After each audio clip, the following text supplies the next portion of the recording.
Like, even though I've been through so much pain and betrayal, especially among sisters, like when sisters betray you, like soul sisters who you've spared your soul to, who you told them your deepest fears, your deepest desires, Yeah. your beloved, your sex stories, like everything, all things. Mhm. And then they betray you. It feels like something beyond. We don't talk about it. We don't talk about the pain of losing a friend or the pain of losing a business partner or when they're both intertwined, right? Like usually loss is considered for family or for partners, but not for sisters or not for friends you consider sisters. But the antidote to that is absolutely sisterhood. Like I immediately went into surrounding myself by incredible, powerful, witchy women. Welcome to Journey In, a show that aims to offer you new and expanding perspectives when it comes to defining your spirituality. These days, more and more of us are craving a deeper connection to something bigger than ourselves. I created this show to not only share about my personal journey, but to create a space to have conscious conversation around different spiritual modalities, health and wellness trends, and to hear from spiritual thought leaders so that we can come together and respect one another despite our spiritual beliefs and differences. At the end of the day, a spiritual journey is a homecoming to who you really are, and you get to define what that path looks like. It can be messy, hard, and confusing. We're going to journey through it all, the good, the bad, and the ugly.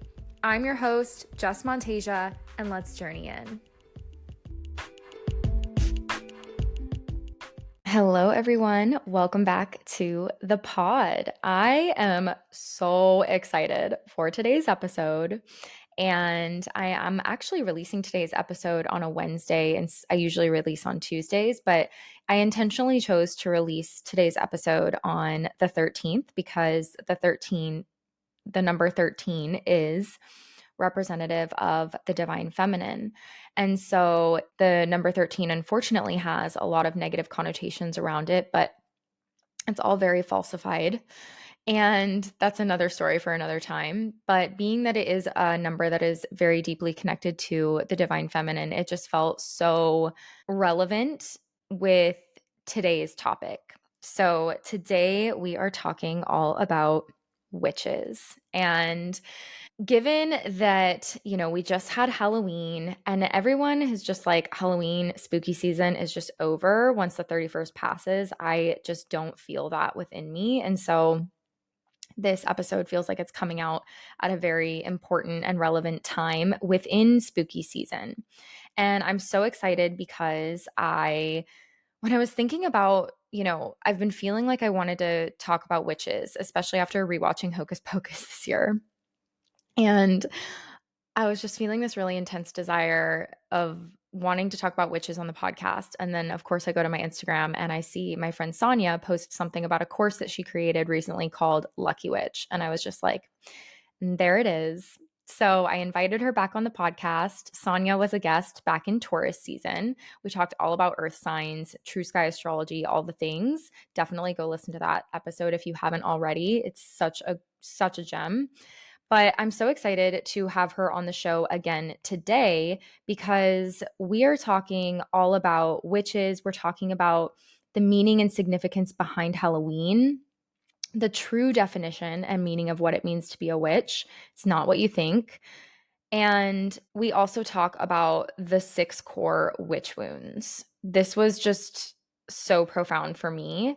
And we talked a lot about healing the sisterhood wound, which has been a really big part of my journey. And I'm sure many other women listening will resonate with it as well.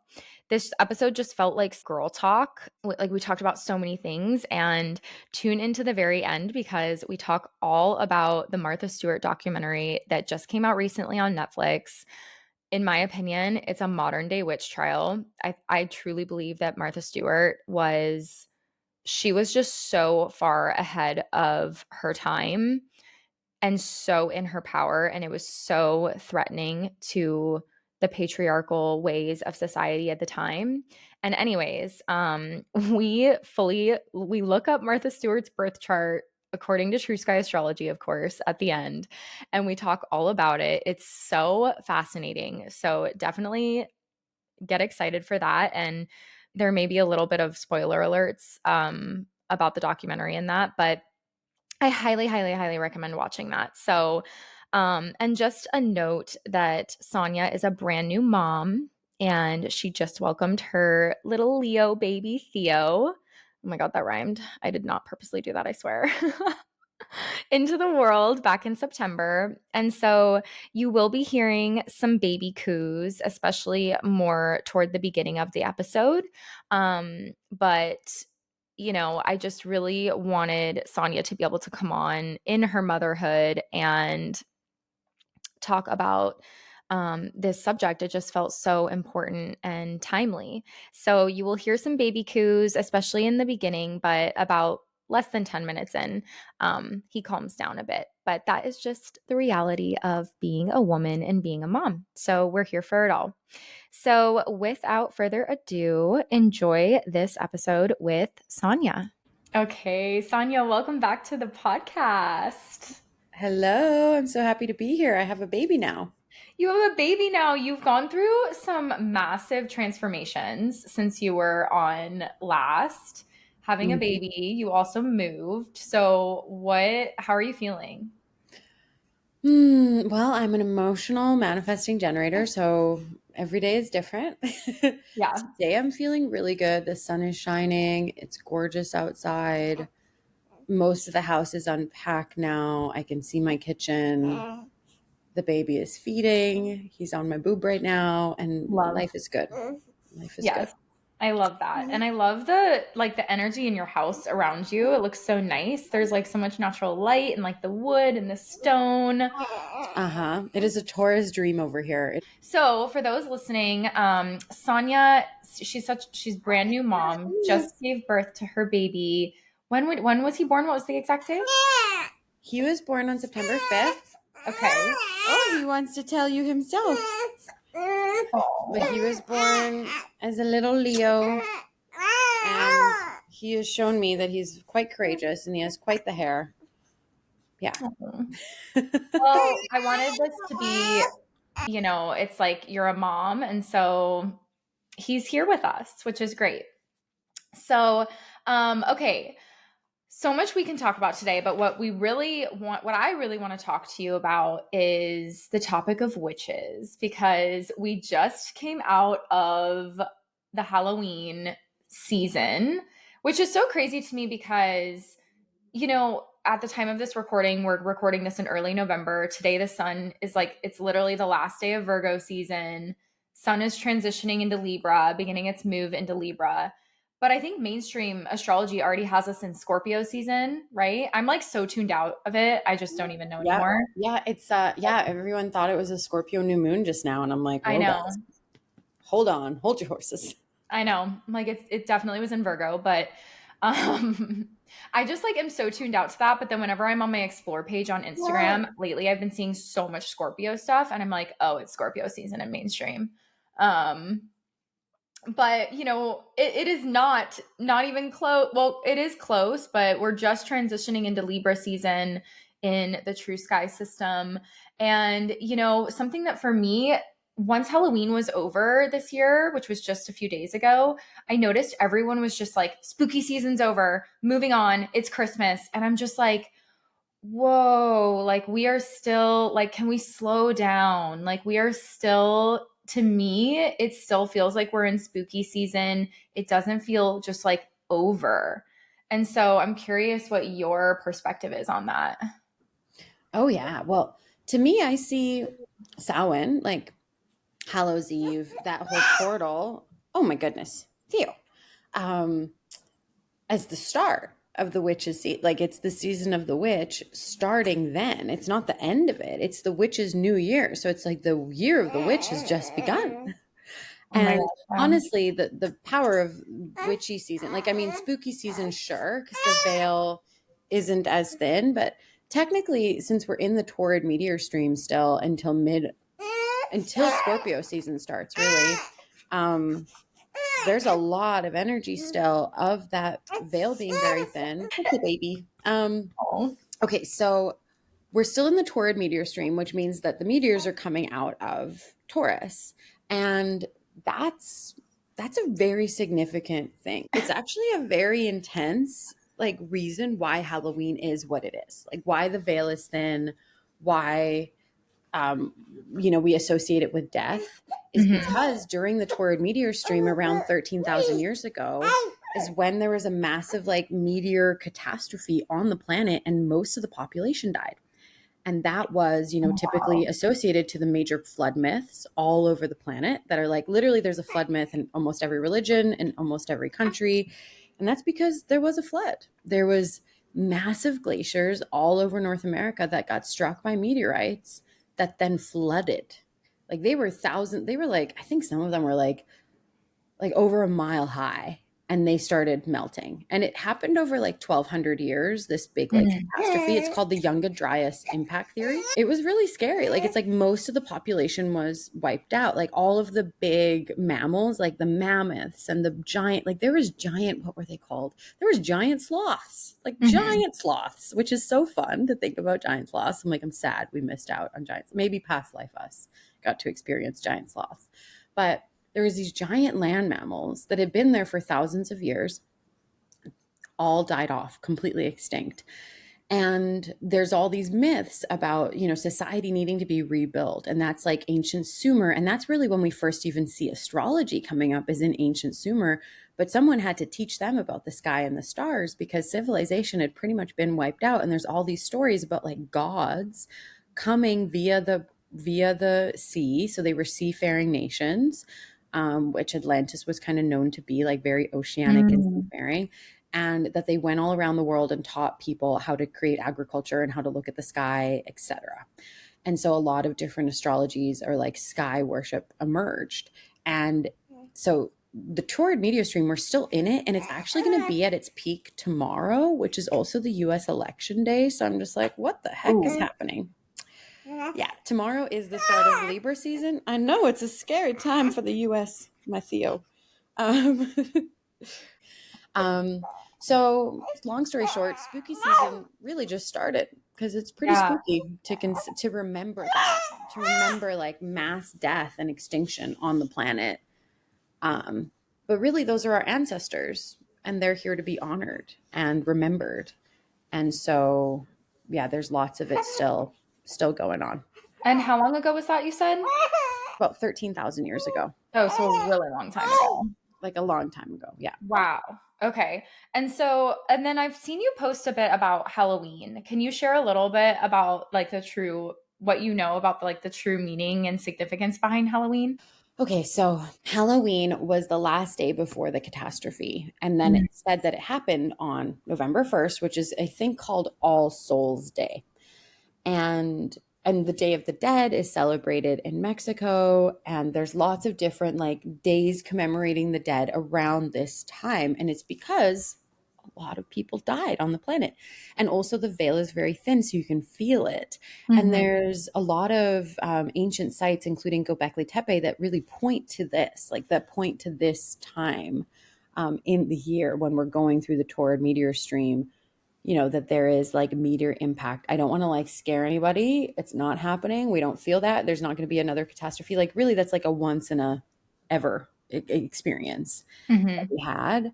But it is our forgotten knowledge. But what's not forgotten is that Samhain, Halloween, is the halfway point between autumn and winter, or spring and summer if you're in the South. And so it is one of the 8 fire festivals, which is celebrated in pagan culture or by witches all over the world, and really is originated in the Celtic lands mostly. But there's this celebration of this transition of seasons. It's the final harvest.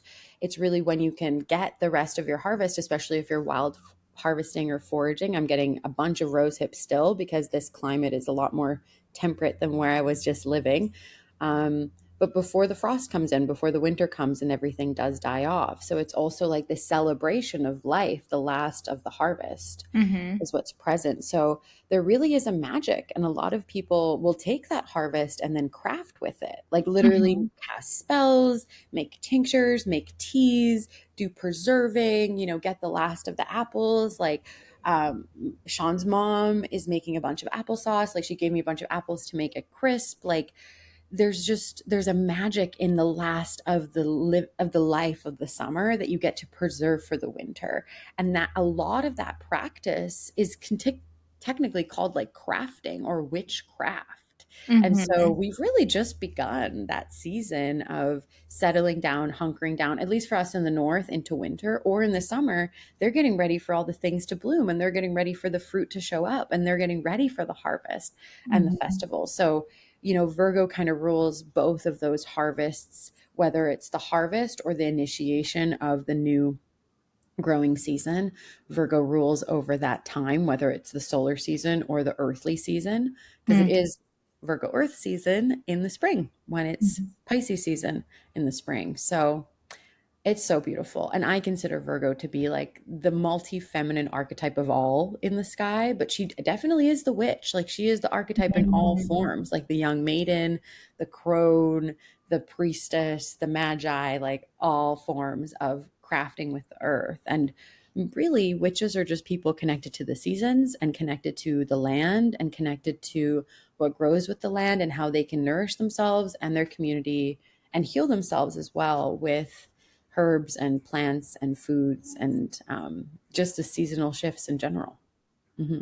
Yeah, I've read that like definition of what a witch is, and it was somewhere, and it was like a witch is just someone who is like deeply connected to nature and Hmm. works with nature and moves with nature. And so I think that that's really interesting, especially because I was watching Hocus Pocus this year, one of my favorite Halloween movies. But I was like, oh my gosh, it's funny because, they're really villainizing witches in that Hmm. movie. And it, it's just like, that's just not really the truth behind what a witch is, you Hmm. know? So I'm Mm. curious what your thoughts are I have around so that. much to say about that. I actually created a whole course about it. Yeah, Um, and that's what I wanted to talk about today too. So bring it yes. all in. Um, okay. So yeah, the demonization and the villainization and the ugliness of witches, both in their Mhm. appearance but also in their behavior, is common throughout like Disney stories, fairy tales, a lot of Hollywood. And then of course there are also good witches like Glinda, and like Wicked is coming out the movie very soon. And even the Wicked Witch in that movie, I love that book, by the way. One of my favorite like witchy books. It's such a powerful parable for like politics. It's very Which fascinating. which book? Wicked, like Oh, the Wicked. book that Oh, inspired the okay. Broadway show that's now becoming a movie. Hmm. Um, and it's interesting because even like the Wicked Witch, like there's an origin story. There is trauma there that caused her, there is Hmm. misunderstanding that caused her to become that way. And I think it's very interesting to look at everyone that is vilified in society and in stories and to consider why that is. And, a woman that is connected to herself, that is in power, that is connected to nature, that can heal herself, that can isn't reliant on, the systems of society to give her power or to sustain her or to heal her or her family is a very powerful force. And of Mm. course, there were witch hunts in Europe. It is contested how many people were killed altogether, but it was atrocious. It happened in Europe, it happened in Massachusetts, like it happened all over the world. And, in some places, I'm sure it's still happening.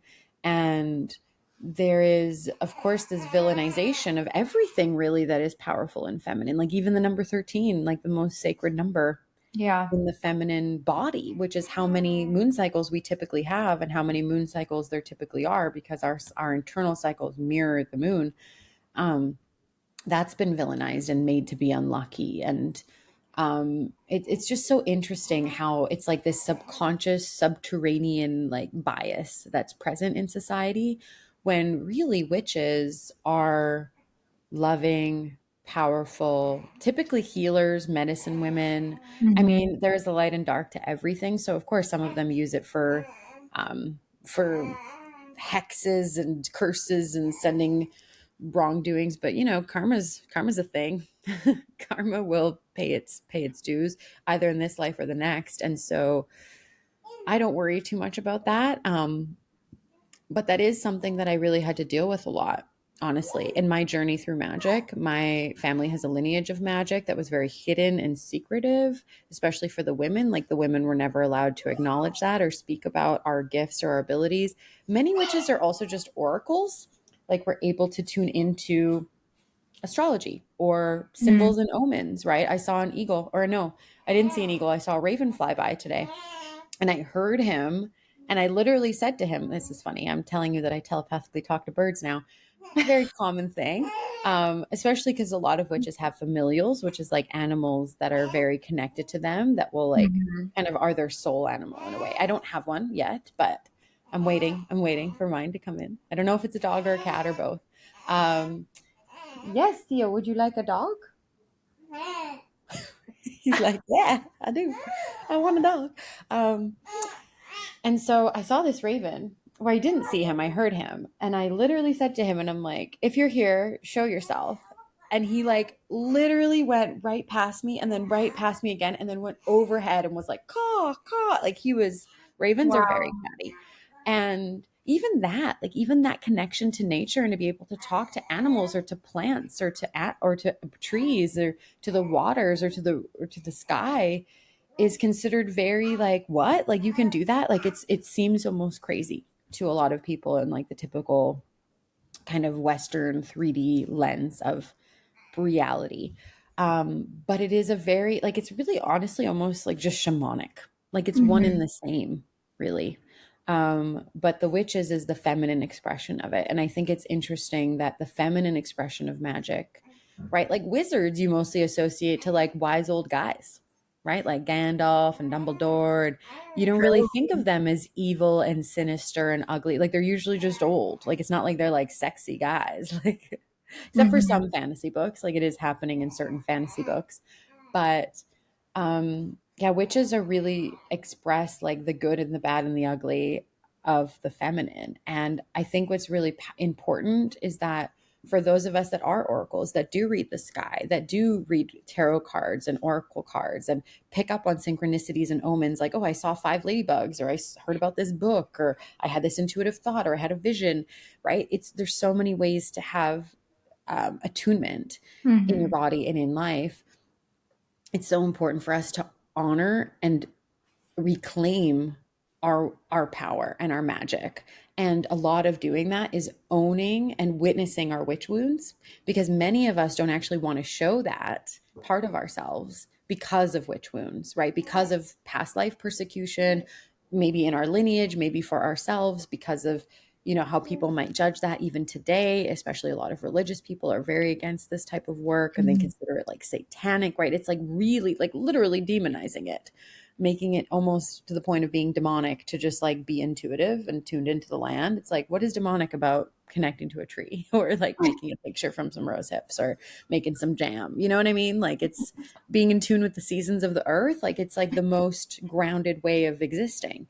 Um, and so I created a program called Lucky Witch. And I remember it was so funny because I remember the moment that I got the idea for it, because I had just been reclaiming my own ancestry really as a witch and learning to call myself by that word because it has so many different connotations.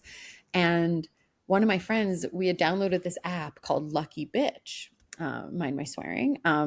You're good. And it was like a goal setting app where you could trace like all of the good things that came into your life. You're like, oh, this person gave me a free ticket to a concert. That's worth $50. Like I made $50. Like it's just a place to celebrate abundance or to celebrate anything. And it was called Lucky Bitch. And I'm like, oh, that's interesting. I'm like, I don't love that word, but I'm like, what about a lucky witch? Like witches really, when they reclaim all their power, become lucky because they feel one with the earth, they feel one with themselves, they feel a sisterhood, they have a coven, they have protection, they have power, they have magic, they know that what they wish for and what they desire will come to them in divine timing. They're not trying to micromanage the universe, they're not trying to control everything, but they're Mm. very clear about what they want. And one of my favorite songs ever by one of my favorite Canadian singer songwriters, Devin Cole, is called Witch, but it's an acronym for a woman in total control of herself, which is just it. I That's what love it is. That's what it's a very sovereign, powerful, self-empowered, self-loving woman. And in my opinion, in order to fully love ourselves and unleash our magic with the world, especially if we do it for our businesses, there needs to be healing of our witch wounds. And so I really channeled what the core witch wounds were, and there was 6 of them that really came up for us to heal. And Mhm. then with each wound is a superpower that we get to activate, because there's always the reverse coin of everything. And so there's also 7 superpowers that we get to activate. So altogether there's 13 initiations inside of Lucky Witch, and you can do it in like 13 days. Each of the initiations is only like 30 minutes long, except for the black magic one, which is like extra long because we need extra time to deal with that wound, because it's a very powerful wound of people actually sending you like bad energy or harm, and how to release that. Mhm. Um, and so it's so fun. I literally made it last year and didn't promote it at all. Like I just made it so that I could promote it later. And now this spooky season, witchy season, I've been like all about it. And it's just I've had all the energy to do it while baby's sleeping or breastfeeding. And I'll just like make a post and put it out there, and people are loving it. And I'm just so grateful that my soul told me to do this work, even though I had to get over my own witch wounds in order to even put Mhm. this out there, because it was terrifying to me. Like my level of betrayal and persecution and sisterhood wounds, which are 3 of the wounds that I speak of, were so profound that I almost didn't want to do this work. Like I really questioned whether to, like, I think that's part of even the reason why I didn't promote it for the first year I had it created. Yeah, that's super powerful because I was peeking at the course before this just to get some insights into it. And I was like, I was seeing the different wounds, and I was like, okay, I definitely have the sisterhood wound. I mean, women have betrayed me like my whole entire life, and I don't say that in like a victimizing way. It's just a fact.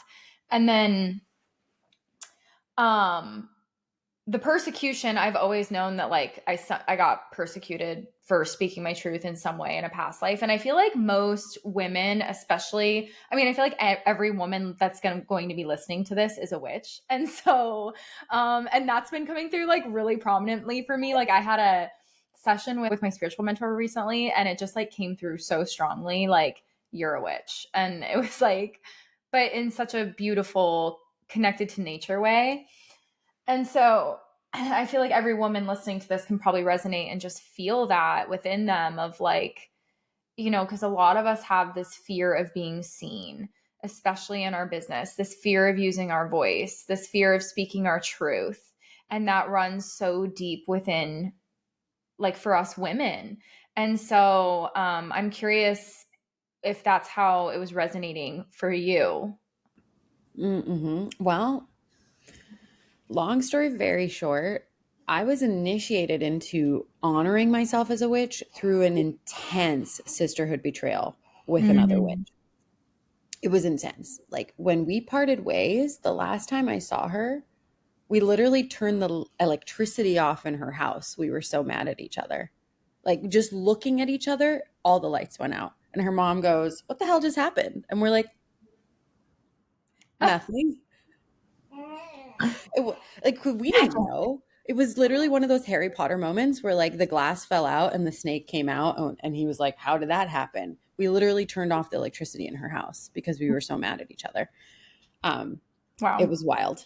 And I have never felt that level of betrayal, like soul betrayal. And the Mhm. level of dark energy that came my way after that, I had to heal my own wounds. I had to confront my own fear of black magic, my own sisterhood wounds.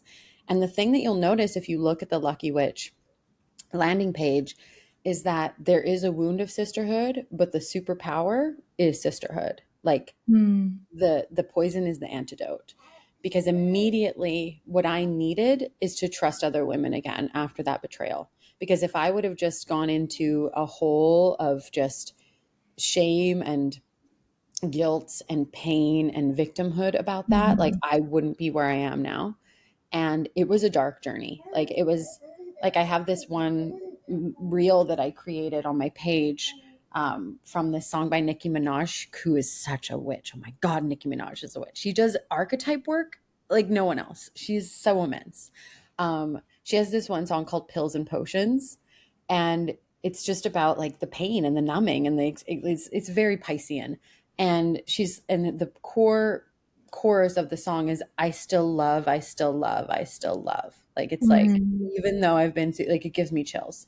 Like even though I've been through so much pain and betrayal, especially amongst sisters, like when sisters betray you, like soul sisters who you've spared your soul to, who you told them your deepest fears, your deepest desires, Yeah. your beloved, your sex stories, like everything, all the things. Mhm. And then they betray you. It feels like something beyond. And Mhm. we don't talk about it. We don't talk about the pain of losing a friend or the pain of losing a business partner or when they're both intertwined, right? Like usually loss is considered for family or for partners, but not for sisters or not for friends you consider sisters. And but the antidote to that is absolutely sisterhood. Like I immediately went into surrounding myself by incredible, powerful, witchy women that would reinforce that women were safe, women were okay, women were going to support me. I was able to support them and they wouldn't hurt me in the same way. And I'm so grateful for it. Like it was the most painful thing that ended up being the most beautiful. And on the other side, I'm able to share this with other people, but mostly other women that really need that same healing. Yeah, I just had a client that literally had never bought anything from him before and bought Lucky Witch. She felt guided and she said that the sisterhood wound just like made her weep. She was like, I didn't know that I needed that. So it's very deep work. Yeah. Yeah, wow. I mean, the sisterhood wound is probably the biggest for me too. So just as you were speaking, that all into as you were just talking about all of it, I was just like, ooh, that is so like I resonate like so deeply. And it's been ever since then. I admire that you just, you know, told yourself like I have to trust again, because for me, mine happened with my girlfriends from college, and it happened, I don't know, probably about 4 years ago or so now. And it's taken me a long time. I'm kind of realizing, like, as we're talking about this, because I've been telling my partner for like 2 years, I'm like, I just miss having girlfriends. Like, I've been so isolated, and Hmm. um I haven't really I've made friendships, but none that like I've been able to like, become super close with. And I'm like, oh, I feel like it's because I'm still carrying around this, sisterhood wound, because I still have dreams about like the girl, the what happened and stuff like that. And so Mm-hmm. it's just really interesting Mm-hmm. that I think a lot of us go through that, like Mm-hmm. it's more common, and like you said, it's not talked about. It's a different kind of heartbreak than like romantic heartbreak. And oh man, when it comes from your girlfriends, you're just like, what the fuck? Yeah.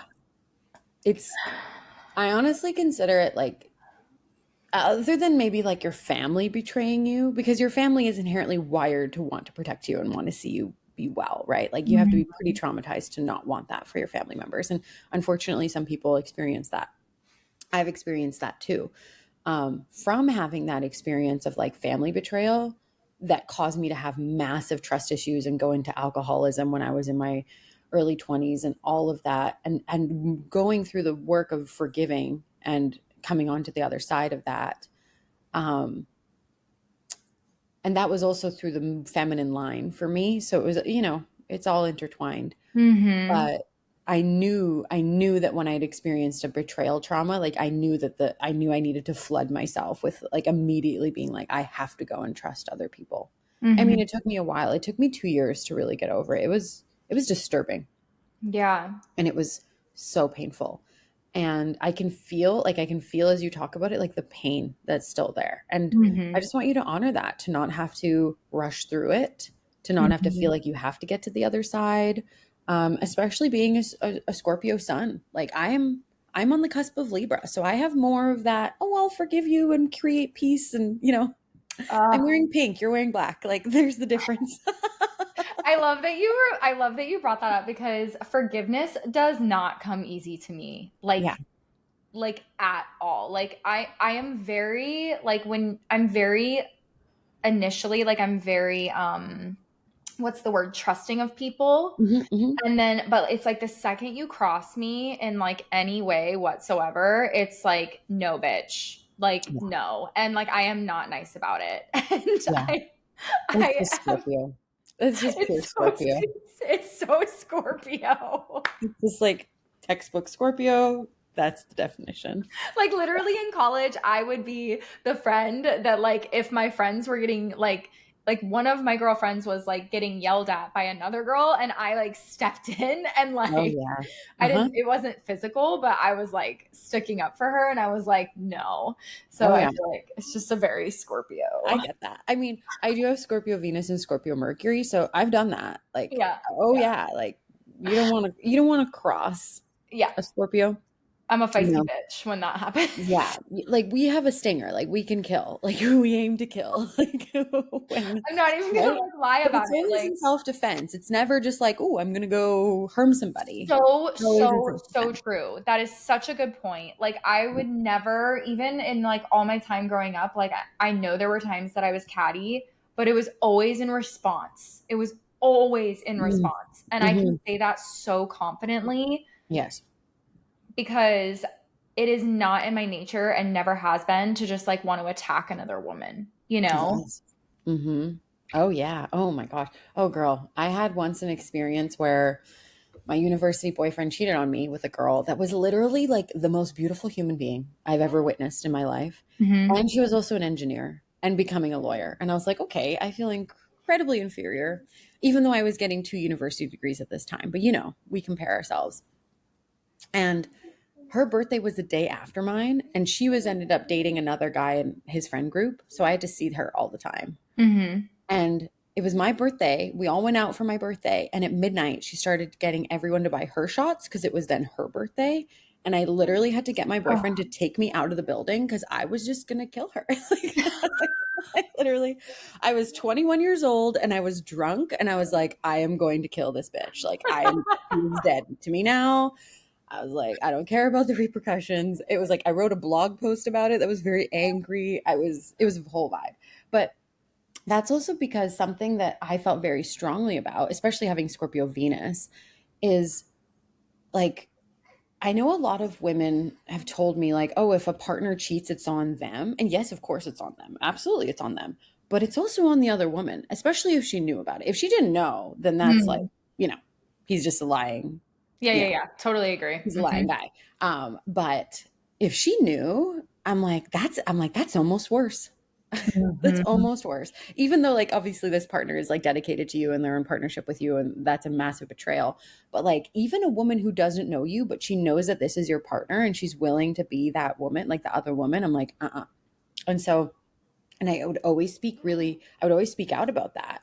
And I remember one time we were all just like drunk and she came up to me and she said that she was sorry. And I was just like, whatever, lady. I'm like, it's a little too late for that, but I'm fine. Like, you're here all the time. Hmm. We're in the Hmm. same group of friends. So I've just had to get over it. But it was wild. It was wild having to deal with that. Like, I never even talked about that Yeah. publicly before, but that's an insane betrayal to have to like literally hang out with the woman, the beautiful, brilliant woman that your partner cheated on you with. Like, Yeah. Oh my ugh. gosh. That's But horrible. here's the thing, here's the alchemy is her name. I hated her name, right? Like, her name became a curse to me. And then my best friend, who I met several years later, had her same name. And the sisterhood wound was healed through the superpower of getting really close to a woman with the same name. And now I love that name because I Wow. literally only associate it with my friend. Yeah. Yeah, So that's not a coincidence for sure. no, no way. It's Yeah. funny how like the universe will deliver lessons like that and opportunities for you to like go into your deepest wounds, Yeah. right? Right. So, And this was when I was 21. Like, I was just starting my awakening. Like, I think I was 20. It was my champagne birthday. That's why I was especially pissed because it was like I was 20 and my birthday's mhm. on the 20th. So I was like wearing a champagne onesie. It was a whole thing. It was a whole situation. And then she started getting people to buy her shots. And I was like, I'm going to shoot her. That's like, I didn't have anything to shoot her with, but I was going to find an And item. there's the Scorpio in you. Yeah. but it only like that's the only situation it would come out in, right? Like, is Yeah. that level of like what the hell is like it's a movie, Yeah. right? Like this, it didn't even feel like real life. Yeah. Wow. I mean, I feel like this is probably so relatable for so many women. Like, so I feel like this is very relevant. So it's like the sisterhood wound, obviously a big one. And then there's also a separate one of betrayal, right? Hmm, And hmm. so is that just betrayal of all kinds? Yeah. So obviously, the sisterhood wound is often created through betrayal, right? Hmm. But that can also just be sisterhood wound of not feeling close enough to women, not feeling understood by other women, not feeling included, right? Because the way that women historically create trust is by sharing. And if you Hmm. don't feel included, if you don't feel invited to the berry picking, or you're not told where all the berries are so you can support your family, right? This is like in our primal DNA.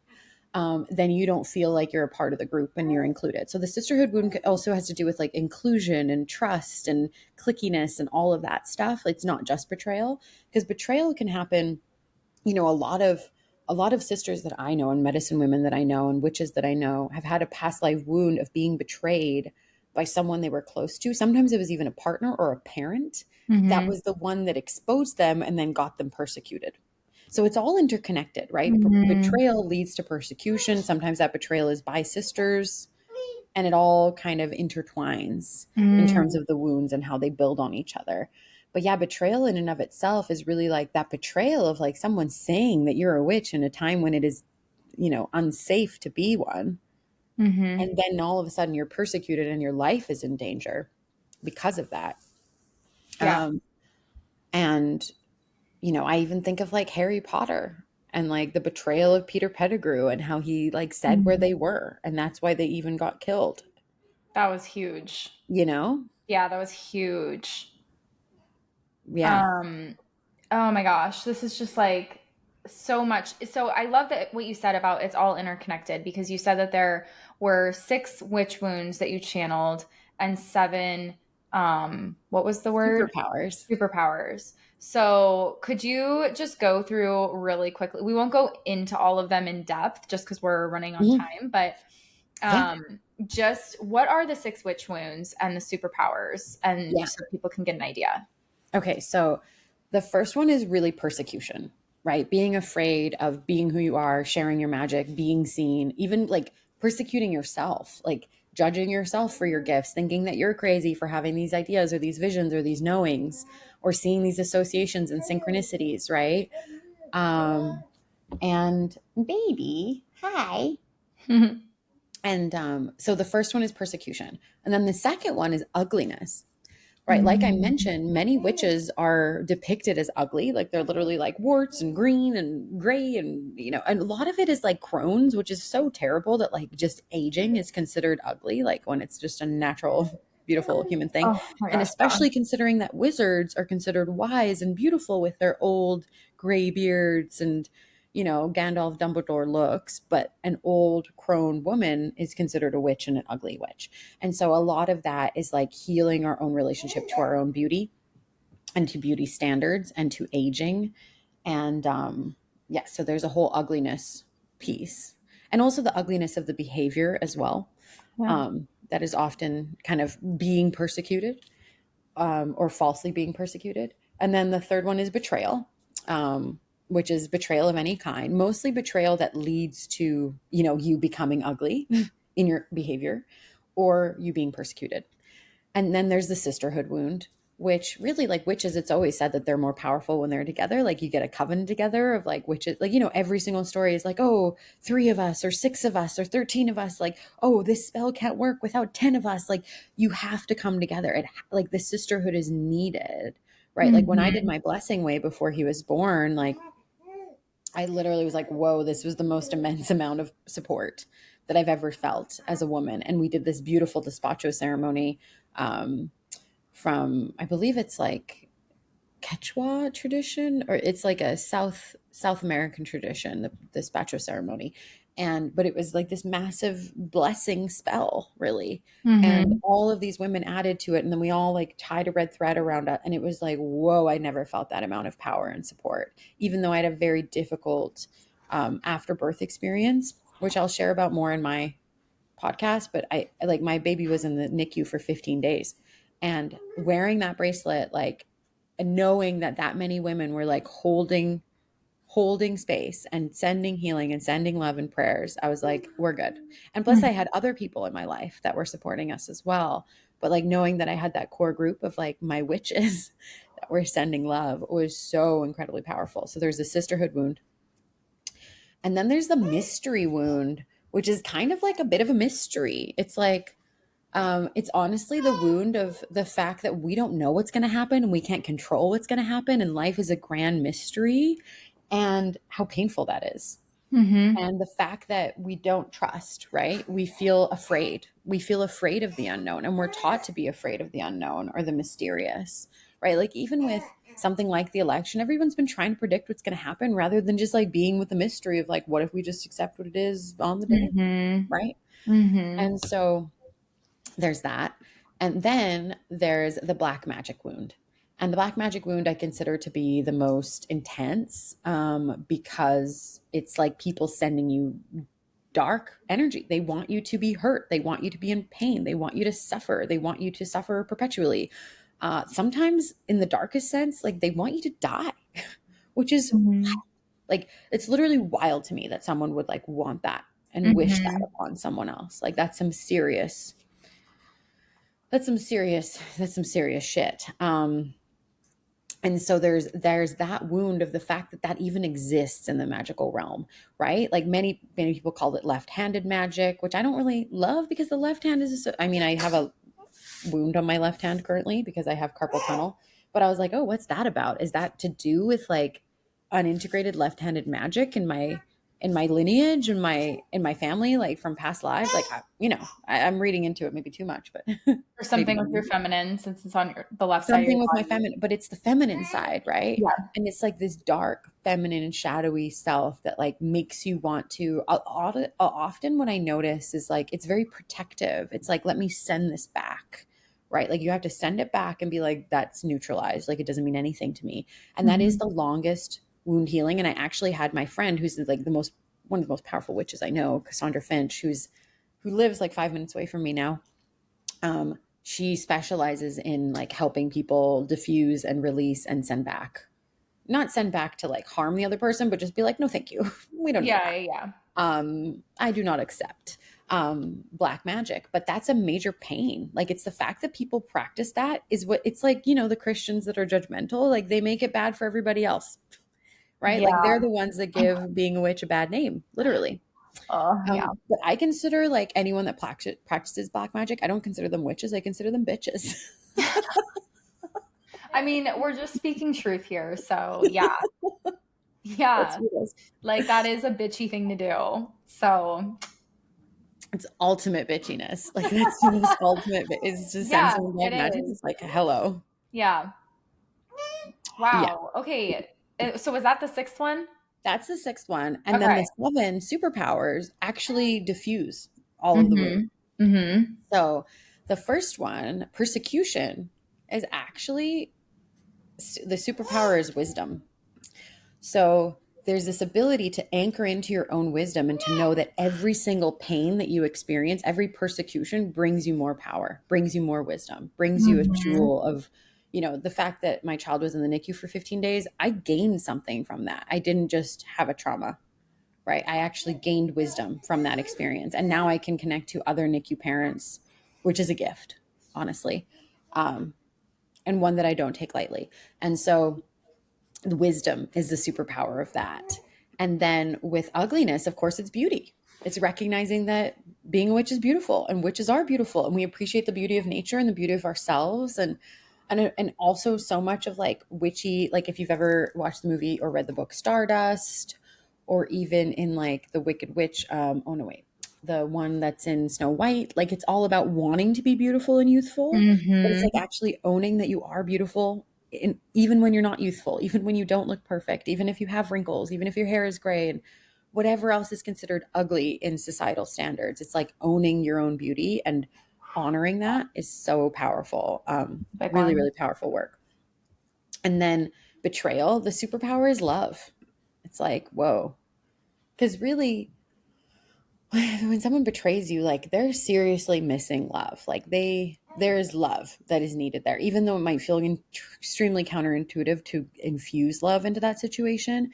It actually teaches you to go towards love, right? When I was betrayed, I went towards the love of my sisters. I went towards the love of my partner.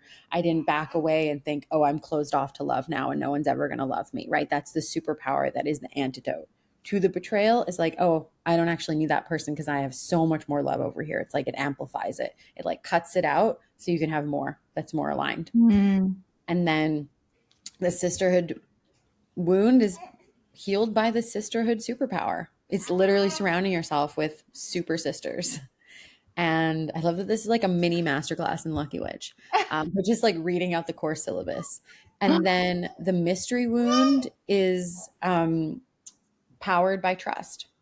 It really is like just having trust for your path, for the light, for life, for the mystery. It's actually loving the mystery and being like, oh, I love that I don't know what's going to Yeah. happen today, Yeah. right? But you trust that it'll happen for you. It'll happen in divine timing. That your success is never going to miss you, or that love is never going to pass you by, and that what is meant for you will not. You won't miss it. And Hmm. so it's a deep, deep trust in life and in yourself. And then obviously the antidote to black magic is white magic, or I like to call it light magic. Um, it's literally like, oh, it's so much brighter. Like, and it's also like, oh, as soon as there's light, like it's like the stars. It's like there's blackness and dark matter, and then as soon as there's a star, it's like, oh, that's what you see. You focus on the light, you focus on the emanating force that's sending out energy, right? But even black holes are powerful. It's like even when the light is there, like the darkness isn't bad. The darkness helps you see the light, Hmm. right? Like no light doesn't cast a shadow. Like if you've ever lit a candle, it will cast a shadow. Like that's what light does. Mm. And you can only see the stars through the darkness. And so there's actually, it gives all of it meaning and purpose, right? Wow, that And was, yeah. so light magic, white magic is and also like the fact that you can send, like I've been setting and creating prosperity spells for the whole earth for years now. Like not just for me, but I'm like I want everyone to prosper. And that's like the Mhm. level of my magic that I send out and that I send in and create intentions for. And that I think is much more powerful like than, someone just sending you a hex because they didn't like your boyfriend or whatever the heck is going on. Maybe they did like him, and that's why they're sending it to you. And then the last one, number 13, is just all on its own. It's the prosperity superpower. Because originally I created this program, and I didn't know what it was. It was a mystery to me. This program first came out of me in 2021, and I had no idea what I was creating. I just knew it was called Lucky Witch. And then Mhm. afterwards, I was like, okay, I kind of need to refine that and recreate it and make it more clear because it was to do with the cosmic embodiment. And so I actually took that program and made it into like my whole course load, like which is cosmic arts training, so you can embody the sky, learn to read it, etc. Learn the human design of the true sky. And then there's also Lucky Witch. And so the last superpower is prosperity because when we prosper, everyone prospers. I always think of what's the world going to be like when women are wealthy, when mothers are wealthy, when witches that practice light magic and love are wealthy and they can just spread that out and give it to the world and provide for the children and provide for those that are less fortunate and help uplift us all. Like prosperity magic is bounteous. And my sun sign is in gate 14 on the Libra Scorpio cusp, which is the city in Gene Keys is bounteousness. And so Mm. I love spreading the prosperity. Like my whole thing as a fourth line, as a 4-6, is like, how can I help you make money?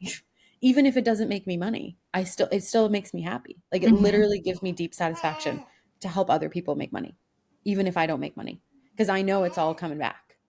And Yeah. so prosperity is the last one. And that's like kind of the final initiation. And then, of course, once people finish it, then they can become an affiliate and share it and like literally make money from sharing Lucky Witch. So it all just circulates itself. Wow. I'm Yeah. just like, this is so amazing. And as you were listing through those, I was just thinking of how, I mean, obviously it's manifested in my life, which we've talked about, but I was also thinking about, I just watched the new Netflix documentary on Martha Stewart last night. Mm. Have you seen it? No, I didn't even know about it. Oh my gosh. Well, it just came out. I feel like you need to watch it because she is and like was especially a witch and like in the best way possible, and she was persecuted by men. Mhm. And like I don't think she was guilty of anything personally, just based on what. Well, if she was guilty, but all those Wall Street guys during '08 weren't, like, come on. Right. And like they just targeted her because she was so powerful, and she was like, so she had her own network. So like she didn't have to rely on anyone else for her Mm. success. And like, Mhm. and it's so cool because it's so, I was literally watching this last night thinking of what all of her placements are. I was Oh, yeah. like, Did you you look it probably, up? what? Did you look it up? I do that all the time with Well, I celebrities. looked up, so she's a Cancer sun in Mm. True Sky, which is interesting because she definitely has like the shadows of Cancer in terms of the rigidity and the coldness, Mm. especially when it came to being a mother. And they talk Mm. about that in the documentary. And she Mm. kind of was showing that too, in how she was like speaking. But Mm. also, you can tell it's just because she's like hurt and like she needs love in those. Like I was feeling so much compassion for her, Mm. honestly, and like and then, but I didn't look up her chart because like I didn't, I don't have the time. It's just so interesting because I was like thinking about this yesterday. Like I definitely think she has like a Taurus Venus, maybe Libra Mhm. moon, Mhm. Capricorn, no, definitely a North Node in Capricorn, or Yeah. that's just like, anyways, I was just like putting it all together. I'm just like, this is I how my want to brain know works. now. Okay, I'm gonna look it up. I'm doing it. I'm like, this is just how my brain works. And also, The Substance. Have you seen that movie? Have you heard of it? It just came out a month ago with Demi Moore. No. Okay, that's another one I think you should watch. All about a woman who moves through all of these wounds that you were talking about, and like the self persecution, especially the self hatred, all because of society basically tossing her to the side because she's old. And so I think that these are just all wounds that are so prominent for women that they need to be addressed. So I'm really grateful that you created this course for women to move through, you know? Mm. Thank you so much. It honestly means a lot to me to like share it with you, who I consider to be one of my sisters. And it's so funny because I'm always like, I just want to talk to you more. Um, like every time we talk, I'm like, I wish we were talking all the time. Oh my god, I feel the same. I was like, oh, I'm feeling all this witchiness, and I was like, I want to just like talk about witch stuff with someone. And then I literally was looking at your stories, and you were like promoting Lucky Witch, and I was like, this is nuts. But I also knew that you had just entered into motherhood, and I know how big of an initiation that is. And so I'm just so grateful to you too for coming on today, and as a new mom. And that's why, of course, I was so welcoming of baby being with us, because that's the reality of being a woman. And you don't have to, I think a big thing for women too is that you don't have to completely like that's a big part of life, but it's not like you can still do the things that feed your soul too within that. Are you looking at Martha Stewart's chart? I am. I was listening. I was like, yes, thank you so much. And wow, Martha, Wait, Martha. I need to hear this. Okay, so I just put in 12 o'clock. So I don't know if her rising sign is correct. I don't know Yeah, if her yeah. midheaven is correct But or her yeah. moon. But okay, so she has Jupiter, Saturn, and Uranus all in Taurus. So Jupiter in Taurus would make a lot of sense. Yes. Also, she would have had like a Jupiter return recently. Mm. So if she's having like a big blow up of more kind of light and abundance and people coming Yes. to her and like her audience growing, that would make sense with like a new documentary about her. She has quite a lot of energy in Cancer, actually. She has her Pluto right next to her Chiron there, and then her sun Ooh. is like just 5 degrees away. So the fact that her Pluto is right next to her Chiron in Cancer would say that she definitely has a mother wound.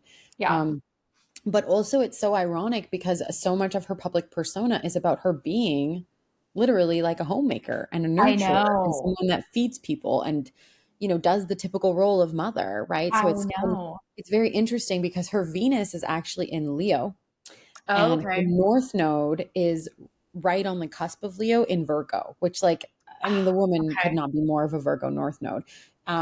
Like, you nailed it that it was definitely an Earth sign. Mhm. Um, but it's like on the cusp of Leo. So it's like, okay, she's here to be this superstar, like bigger than ever personality. And if she was born anytime around 12 o'clock, then she's 10th house dominant, which would usually make her a very prominent figure, right? Yeah. Like, That's especially what I was someone with a thinking sun too. in the 10th house. I'm like, you're going That's to be what I was famous. Yeah, that's what I was Um, thinking too, is sun but in the it's 10th. also going to be painful. And if she was born around that time, then her moon is likely in Ophiuchus, which is so dope. Wow. Okay, that is Um, so interesting. I knew there was Virgo energy prominent too at some point because that woman all she just has so much earth energy. Like I was like this is like Taurus, Virgo, and I see Capricorn. Like I see all of it honestly, mhm. but yeah, that's so interesting. Where's her south node then? Her south node is in Pisces. Yeah. Interesting. So a few years ago, she would have had like a south node, north node alignment, like with where the north node is currently with her south node. So that would have been really interesting. And she also has her Mars in Pisces, which, I mean, she's a creative maven. Like, she literally Yeah. is like an incredibly creative woman. Like, everywhere you go, it's like Martha Stewart interiors, Martha Stewart sheets, Martha Stewart like food, and like, she is literally of the home. Like, she really represents that archetype of the mother, but to have her pain be around her own mothering, or maybe her inability to do that because it was in her 10th house and she had to do it for the public rather than for her children, is very interesting. And especially if she was born anytime around 12, like, her fourth house is pretty much Capricorn dominant, because she doesn't have any major planets there. She might have like dwarf planets and asteroids, which can be very significant. I'd be willing to bet she has something in Capricorn that's like a significant, even feminine dwarf planet. Yeah, But same. um, it's in the fourth house, so it's kind of like, even in the home, she was all about her business and all about her work, right? And it's kind of, it's ironic to think, oh, she was a homemaker for literally the world, teaching other moms and women how to dress a table and create a beautiful meal for your family, but like, was cold and like like, Yeah. business like Yeah. in her own mothering. Like, I didn't even know she was a mother. That's how bad that is. I didn't Yeah. even know. Yeah.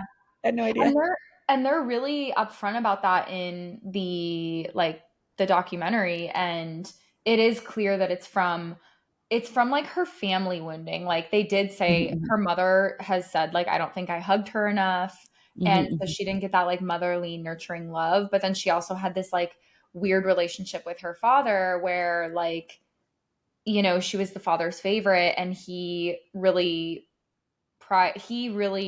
favored, success and mhm, like and then she started providing for the family at a very young age as well, which I feel like is very Capricorn dominated by mhm, the fourth house or ruling fourth house too. mhm, So that is mhm, just so cool. I'm so glad you looked that up because this just goes to show how on point astrology is, and like mhm. this is why we're so obsessed with it. Yeah. This is why we're witches. We're cosmic witches over here, We are cosmic witches, and I am just so for anyone listening, go watch the new Martha Stewart documentary, and then also go sign up for Lucky Witch. So where can people find Lucky Witch? Yeah, so it's on my website, sonjarose.com, and then you go to my services page and you can see it there. You can also see it on my Instagram at Sanja, or my cosmic Instagram, which is true.star.systems. It's in the link in the bio there, and I'll be promoting it a lot. And right now, I don't know if this will go out before the 13th, but I have it in a magic bundle. Mm-hmm. So Lucky Witch on its own is 144. It'll always be 144 because that's a sacred Fibonacci number. It's a natural sequence number. That's why I chose it. I know you chose it for your pricing as well, which I'm like, yes, Oh Fibonacci. my gosh. Um, and then I have it in a magic bundle right now where you get a bunch of other things too. Um, like my Soul and Stars online retreat that you can take to decondition from Western astrology, a couple master classes that I've bundled for myself and Cassandra. And then I'm also creating a new offering called Cosmic Year that's going to start in Ophiuchus season, which is like an activation and meditation and cosmic reading for every single cycle that I'll just like release around the 13th of every month. But, you know, obviously the seasons change in their own Mhm. timing. So sometimes it's going to be on the 26th, which is 13 times 2. Um, so that's also starting. So that isn't started yet, but it will be a part of the bundle. And all of that is like half off right now. And it includes Lucky Witch. So yeah. Amazing. Hmm. All the goods. Hmm.